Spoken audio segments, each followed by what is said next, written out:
మోకాళ్ల మరియు నడుము నొప్పులకు చిన్న ఇంజెక్షన్ ద్వారా పరిష్కారం. డాక్టర్ ప్రకాష్ గుడిపూడి, 18 సంవత్సరాల అనుభవం. సంప్రదించండి. Elite spine and pain management centre, Manikonda, Hyderabad.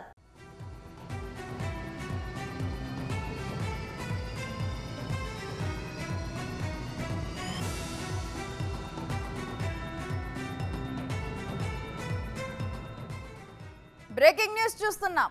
లాభాపేక్ష లేకుండా ప్రజల కోసమే పనిచేసే ఏకైక సంస్థ ఆర్టీసీ అని రాష్ట్ర రవాణా శాఖ మంత్రి పొన్నం ప్రభాకర్ అన్నారు. కొండాపూర్ 8వ బెటాలియన్లో ఆర్టీసీ కానిస్టేబుల్ ట్రైనింగ్ పాస్అవుట్ పరేడ్కి ఆయన ముఖ్య అతిథిగా విచ్చేసి ప్రారంభించారు. ఇక ప్రజలతో పాటు ఆర్టీసీ ఉద్యోగుల సంక్షేమానికి పాటుపడుతున్నామన్నారు. ఆర్టీసీ విధి నిర్వహణలో మృతి చెందిన 813 మంది కుటుంబాలకు కారుణ్య నియామకాల ద్వారా ఉద్యోగం కల్పించినట్లు తెలిపారు. మహాలక్ష్మి పథకం ద్వారా ఇప్పటి వరకు 15 కోట్ల మంది మహిళలు ఆర్టీసీలో ప్రయాణించినట్లుగా వివరించారు. రవాణా శాఖలోని ఖాళీలను భర్తీ చేయడంతో పాటు నూతన బస్సులని తీసుకొస్తున్నట్లుగా తెలిపారు. సజ్జనార్ మాట్లాడుతూ ఆర్టీసీని బలోపేతం చేయడంతో పాటు నూతన బస్సుల కొనుగోలు చేయాలన్న దృక్పథంతో ఉన్నట్లుగా చెప్పారు.